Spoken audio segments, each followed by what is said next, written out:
आपका all education में स्वागत करते हैं। आज की 10 मोस्ट इम्पोर्टेंट नाम वाली रिएक्शन होंगे जो हर साल बोर्ड परीक्षा 2027 में आने के चांस हैं और आती भी हैं, हर साल पूछी जाती हैं। ठीक है, समय की देरी ना करते हुए चलते हैं क्वेश्चन की ओर। नंबर 1 है अभिक्रिया विलियमसन संश्लेषण अभिक्रिया। ठीक है, 3 नंबर में आती है, जब भी आएगी तो 3 नंबर में ही ये अभिक्रिया आती है। वह अभिक्रिया जिसमें किसी एल्काइड को एल्किल हाइलाइट के साथ गर्म करने पर ईथर प्राप्त होता है, इस अभिक्रिया को विलियमसन संश्लेषण अभिक्रिया कहते हैं। ठीक है, ये एल्काइड है। ठीक है, सोडियम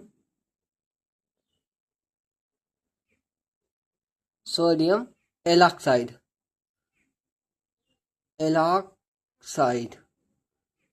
ठीक, सोडियम एल्काइड ये है एल्किल हाइलाइड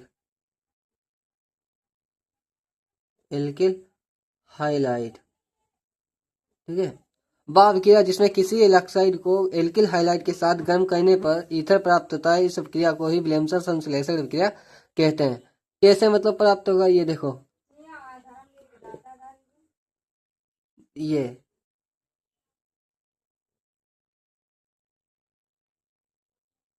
NX हो गया। ठीक है, ठीक है, ये R और ये RO इसके बीच में हो जाएगी वन, ये ईथर बन जाएगा। जैसे एग्जांपल में H5O और यहाँ पे N ही मान लो। ठीक है, N ही और प्लस एल्किल हाइलाइड, यहाँ पे Cl मान लो। ठीक है, Cl और यहाँ पे C2H5। ठीक है, यहाँ पे ऐसे है, इस तरीके से ये यहाँ पर NaCl निकल जाएगा, बचेगा C2H5 वन जो ऑक्सीजन, फिर C2H5 डाई एथिल ईथर प्राप्त होता है। इस अभिक्रिया को विलियमसन संश्लेषण अभिक्रिया कहते हैं। देखो उदाहरण में इस तरीके से होगा। देखो, सोडियम एल्काइड की अभिक्रिया एल्किल हाइलाइड के साथ करते हैं तो ईथर प्राप्त होता है, इसी अभिक्रिया को ही विलियमसन संश्लेषण अभिक्रिया कहते हैं। सोडियम एल्काइड एथिल क्लोराइड के साथ अभिक्रिया करवाते हैं तो डाई एथिल ईथर प्राप्त होता है, इसी अभिक्रिया को विलियमसन संश्लेषण अभिक्रिया कहते हैं। ठीक है, दूसरी अभिक्रिया ये रही, ये है दूसरी अभिक्रिया फ्रैकलैंड अभिक्रिया। वह अभिक्रिया जिसमें एल्किल हाइलाइड को ईथर की उपस्थिति में जिंक के साथ अभिकृत कराने पर एल्केन बनती है, फ्रैकलैंड अभिक्रिया कहलाती है। कई बार पूछी गई है, देखते हैं जैसे। ठीक है, एल्किल हाइलाइड को ईथर की उपस्थिति में ईथर की उपस्थिति में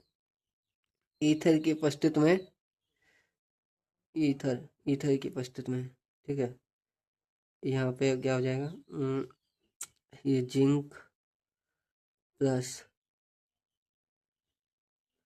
ठीक है, ईथर की उपस्थिति में ईथर की प्रेजेंट में ठीक है, ये जिंक छोड़ के अपकृत कराने पर, ठीक है, ZnH2 निकल जाएगा और एल्केन प्राप्त होगी। ठीक है, उदाहरण ठीक है, उदाहरण H5Cl plus Zn plus Cl C2H5। ठीक है, H5 को ईथर की उपस्थिति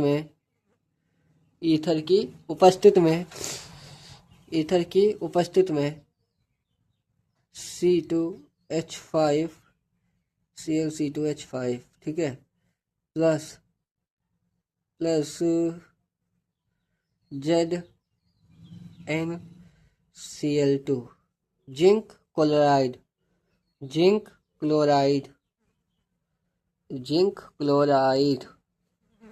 ठीक है, यह प्राप्त हो जाएगा ब्यूटेन। ठीक है, ब्यूटेन प्राप्त होती है। इस अभिक्रिया को ही फ्रैंकलाइन अभिक्रिया कहते हैं। ठीक है, यह है तीसरी अभिक्रिया, बुटाइज अभिक्रिया। जब एल्किल हाइलाइड के दो अणुओं के को शुष्क ईथर की उपस्थिति में सोडियम धातु के साथ अभिकृत करते हैं या कराते हैं, तब एल्केन प्राप्त होती है, बुटाइज अभिक्रिया कहलाती है। RX का मतलब होता है एल्किल हाइलाइड। टू यानी मतलब होता है, यानी मतलब धातु एक होती है, धातु का मतलब सोडियम, मतलब Na को सोडियम धातु कहते हैं। ठीक है, और XR मतलब एल्किल हाइलाइड ही होते हैं। इसमें लिखा है दो अणुओं मतलब एल्किल हाइलाइड के दो अणु लेते हैं और शुष्क ईथर की उपस्थिति में सोडियम धातु मतलब सोडियम धातु के साथ उपस्थिति में अभिक्रिया कराने पर या अभिकृत करते हैं, तब एल्केन प्राप्त होती है। ठीक है, और प्लस सोडियम हाइलाइड प्राप्त होता है। ठीक है, और जैसे उदाहरण CH3Cl plus 2Na plus CH3Cl। ठीक है, शुष्क ईथर की उपस्थिति में, शुष्क ईथर की उपस्थिति में, ठीक है, शुष्क ईथर की उपस्थिति में CH3 एथेन प्लस, और क्या बनेगा, प्लस 2NaCl।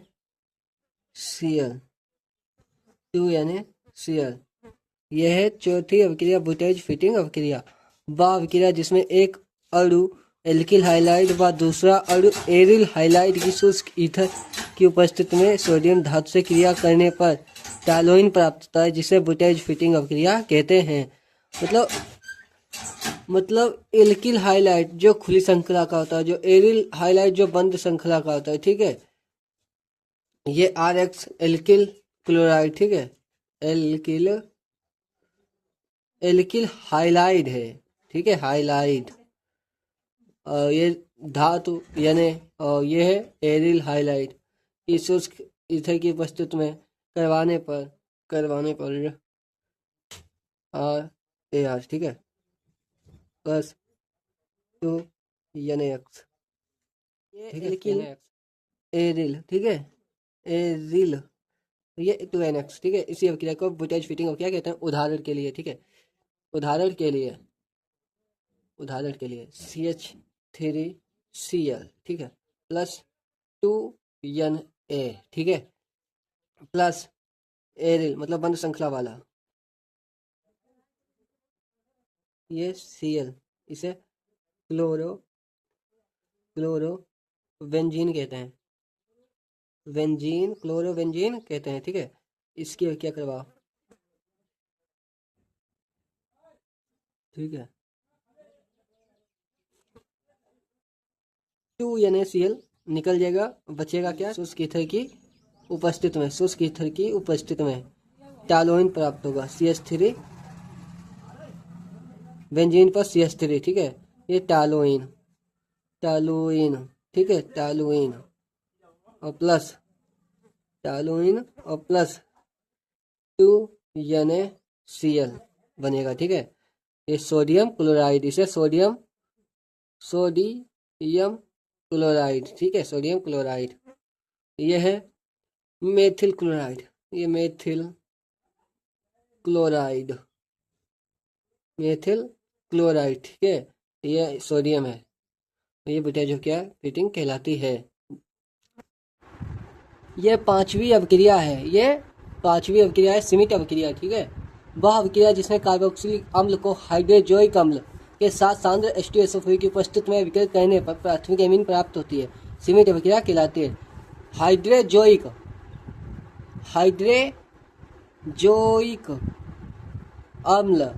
अम्ल का सूत्र होता है N3H, ठीक है, और अभिक्रिया करवाते हैं RCOOH प्लस हाइड्रोजोइक HN3 इसके साथ सांद्र H2SO4 के साथ, ठीक है, H2SO4 के साथ 0 सेंटीग्रेड पर। सल्फर की उपस्थिति में RnH2 plus CO2 plus N2। देखो ये कार्बोक्सिलिक अम्ल है, ठीक है। कार्बोक्सिलिक अम्ल हाइड्रोजोइक के साथ हम क्रिया करने पर H2SO4 की उपस्थिति में एल्किल प्राथमिक एमीन बनती है, 1 डिग्री एमीन बनती है तथा कार्बन डाइऑक्साइड और नाइट्रोजन गैस मुक्त होती है। और कैसे बनती है आपको हम ये बता रहे हैं। इसमें देखो एक N इसको दे दो और NH2 ये हो जाएगा, ठीक है। ये इसको एक दे दिया NH2 और ये COO CO2 हो जाएगा, ठीक है, CO2। और बचे N2, इसमें एक N इसको दे दिया था, NH2 हो जाएगा और बचे N2 इधर हो जाएगा, R इसी में जोड़ दो, RNH2 हो जाएगा, ठीक है। अब J से ठीक है, J से CH3COOH प्लस हाइड्रोजोइक के साथ क्रिया करवाओ, ठीक है, HNH3 H2SO4 तो क्या बनेगा मालूम है, CH3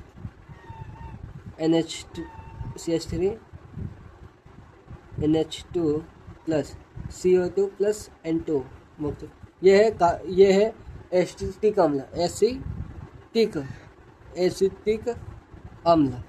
एसिटिक अम्ल ये हाइड्रोजोइक अम्ल।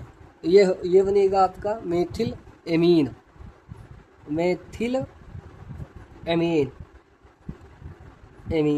ये कार्बन डाइऑक्साइड, ये नाइट्रोजन, ये गैसें उड़ जाएंगी, ठीक है, सीमित प्रक्रिया कहलाती है।